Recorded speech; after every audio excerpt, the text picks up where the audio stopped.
Warning, the following video contains major spoilers for Persona 3, Persona 4, and Persona 5, since it's about the endings of those games.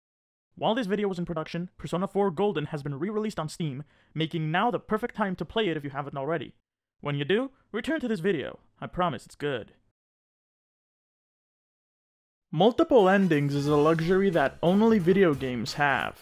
It's a direct result of what's unique about them, this little thing called player's choice. It's that rule of video games that says, the player shall do whatever the heck he wants. Hey, wanna kill this girl? Go for it. Wanna steal this car? Sure. Wanna jump on this guy's head for a few hours? Do whatever the heck you want. The world is your oyster. This pesky little rule might mean that a player's actions might directly influence the story, and by extension, the ending. For better or for worse. This, of course, doesn't mean that all games have, or even should have, multiple endings. Whenever they do appear, it is often seen as a plus. Some games are praised for having them, and others even advertise it. This led to a lot of games forcing them in unnatural ways just for the sake of having them. A genre that is no stranger to having multiple endings are JRPGs.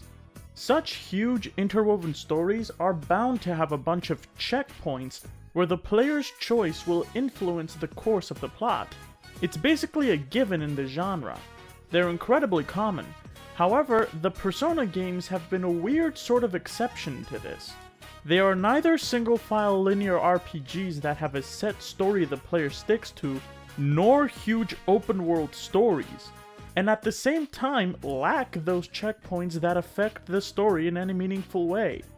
These games present you with tons of choices, but they all have to do with how you spend your in-game free time, raising stats, social links, dialogue options, etc. They do, however, have multiple endings, but they're mostly the ones you get if you done goofed and don't meet the deadline they give you. But that's not all. At the very end, they present you with an ultimatum, a choice that actually will influence what ending you get. Basically, they ask you, hey, do you want to do bad thing or good thing? You see, you're clever. You know that in fact this is what they're really asking you. These endings don't feel particularly satisfying. They feel like they are just there to play the role of bad ending, and not much else. They're unsatisfying, meaning they push you into picking the other option, which you would have done anyway. At the end of the day, they don't serve much of a purpose. But you all read the title of this video and must be wondering, well, what the gosh darn heck are you talking about? In the title you're saying the exact opposite. Yes, this is certainly true for Persona 3, Persona 4, and Persona 5. Persona 4 Golden, however, is another beast entirely.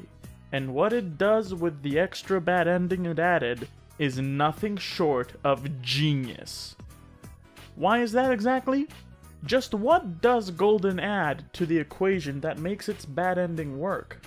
See, here in this channel, I will be asking that question a lot. As someone who finds game design fascinating and plans to be a game designer myself, I always want to know what certain games do right. What do some of our favorite games use to their advantage that makes them so beloved by many? Well, in this case, it boils down to the build-up. Persona 3 has the main cast take the big decision all throughout the most boring month in the game. An entire month of all the characters mulling over the bad thing, good thing question. Pick the wrong thing and the game just ends right there with the main cast forgetting everything. That's it. Persona 5's bad endings are actually really interesting. You see, Persona 5's story is told as a flashback through an interrogation, which happens on a specific date, and the story picks up from there. So having the bad endings for missing a deadline wouldn't make too much sense now, would it? Well, the way they do it is by saying, hey, drugs. Yeah, that's right, these endings are false memories from the drugs they gave you, which is why they have this weird fuzzy screen effect and are all spooky like that. Alright, cool, I guess. The real interesting one is the one you get for missing the deadline on the final dungeon. Akechi shows up in your house and arrests you, which by the way happens even if you killed him in Shido's palace. This honestly feels like a pretty big oversight. Not to mention that the spooky drug effect is on screen despite the ending taking place after Sai's interrogation. Anyway, that's not the main point. The real juicy one is the deal the God of Control slam dunks you with. Wanna fight the good fight for the freedom of the people, or just say fuck it, thanks for the free Snickers? Yeah, the game kinda throws a fast one on you there, and it even gives you an out if you pick it by accident. It just shows you what would happen if you accepted his deal. Basically, the Phantom Thieves keep phantom thieving, crime and suicide rates plummet, people lose their freedom to yell about, and that's literally it.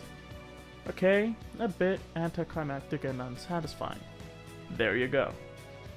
To summarize, too much build-up or little to no build-up leading to an underwhelming payoff. Persona 4 Golden, however, takes things on an entirely new direction. Golden adds a lot of content on the original game, including 2 new social links for the main character to do.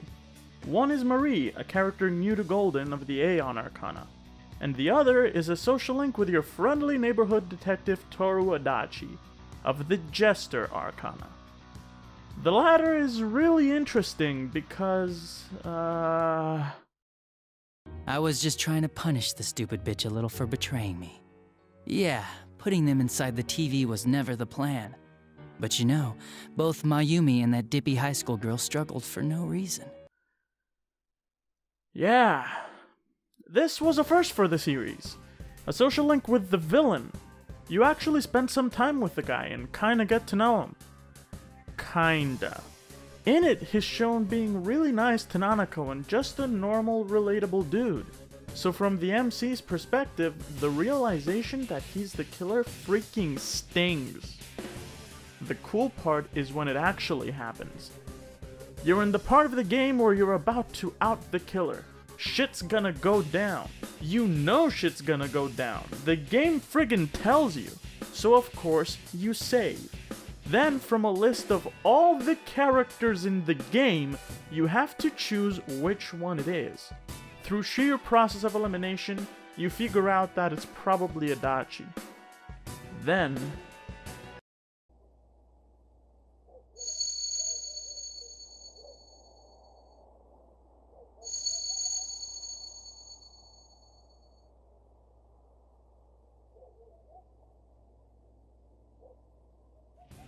What? This choice was not in the original game. Now, I sincerely doubt there's anyone who didn't choose that option and then reloaded their save the first time they played Golden. I know I did. I was just so gosh darn curious. What follows is the most blood-curdling ending I've ever seen.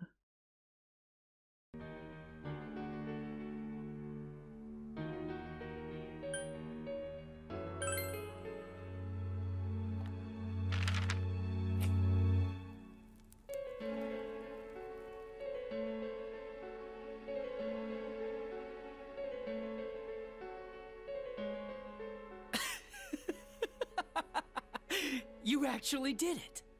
Do you understand what you just did? You destroyed evidence. That's a crime, you know?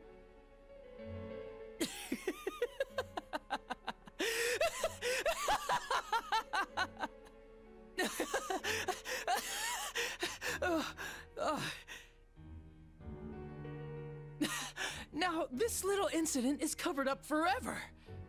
All because of you.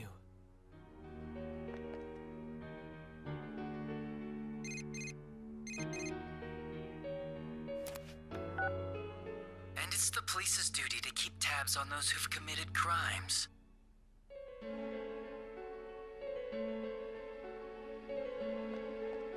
If you get calls from this number, you better pick up. There's no use changing your number. Don't underestimate the Japanese police. It's easy to track you down.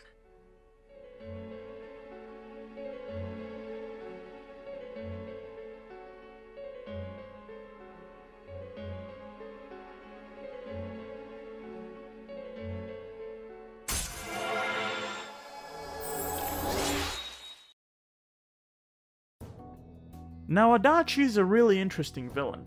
A sociopath whose only real motive is boredom and disappointment in a life of endless mediocrity. He explicitly states that he did what he did simply because he could, because he was given the power that allowed him to do it. A lot of people say that this lack of motivation makes him a really boring villain, but I disagree. It makes him feel much more real. For this guy, you decide to throw everything you've been working towards this past year, all your friends, family, relationships, everything. They mean nothing to you. The day you leave town, you go see Adachi. You confront him about the murders.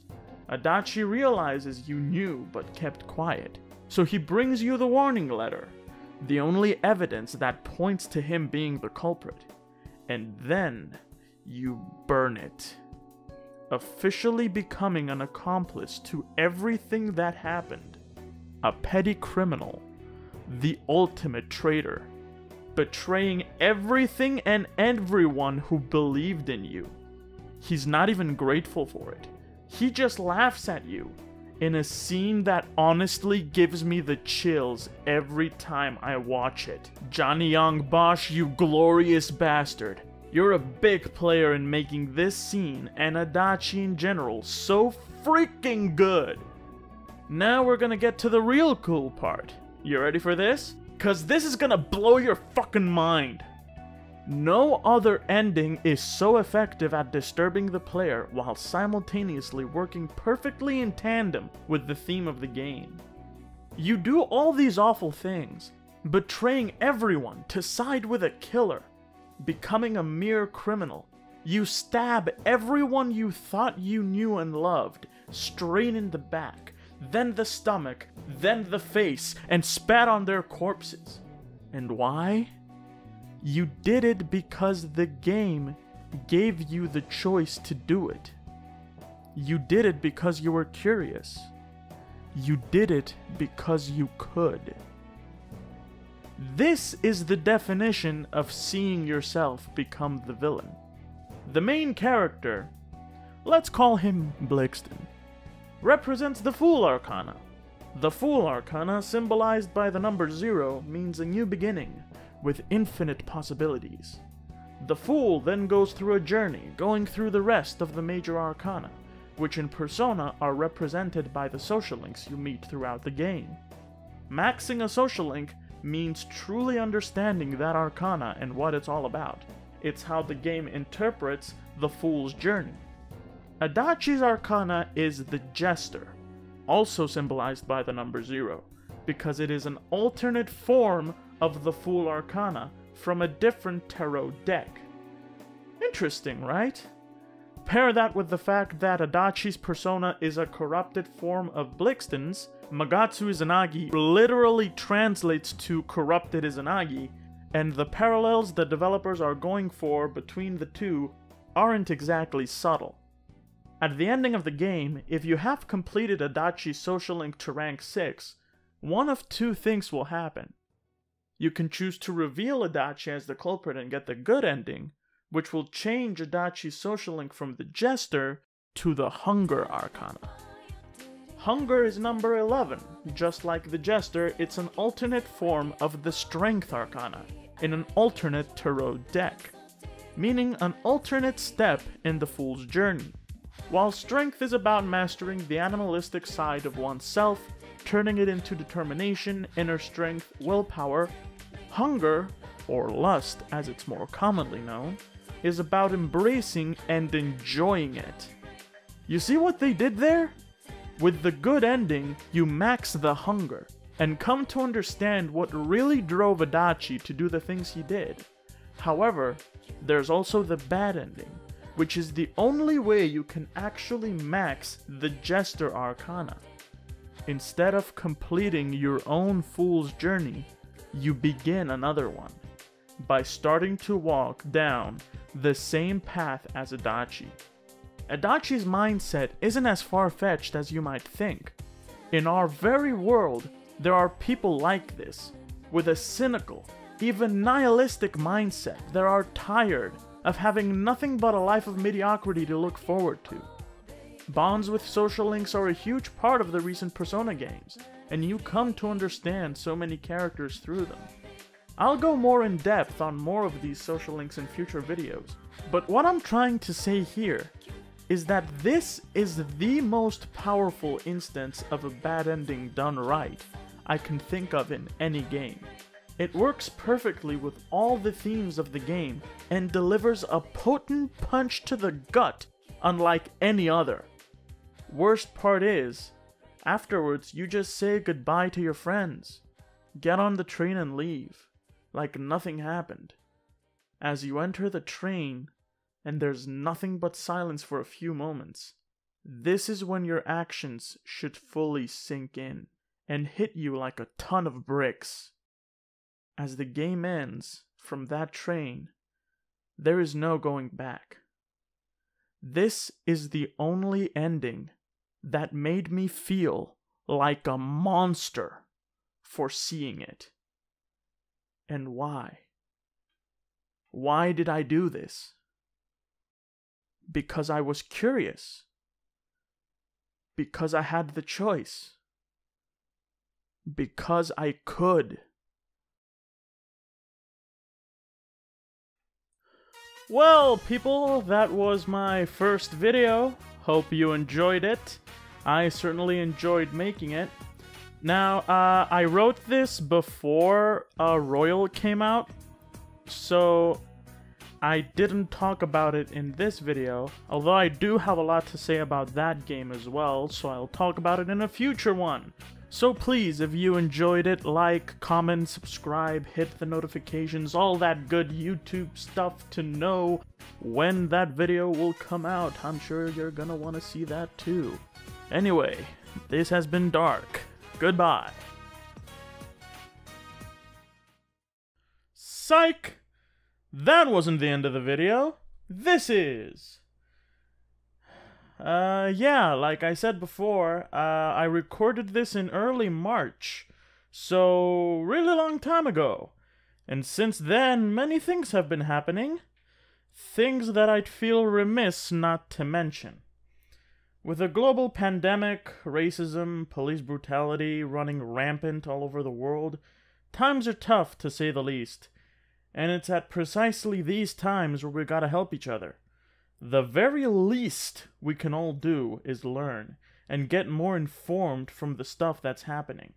These past few months have been incredibly eye-opening for me, and I really hope that's the case for most people.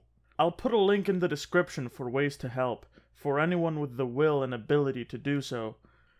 But learning what people of color, LGBTQ people, and more have to go through on a daily basis is the least we can do. I've mentioned in the video that one of the things that make Adachi such a disturbing villain is how real he feels, and these past events only prove that point. There are people out there who do horrible things because they feel they can and get away with it. Whether it be police, politicians, or even people in esports, they need to be held accountable, and their victims need help. People are out there fighting to make that happen. That's all I had to say regarding that. This really is the end of the video, I promise. Until next time, folks, stay safe, stay healthy, and take care.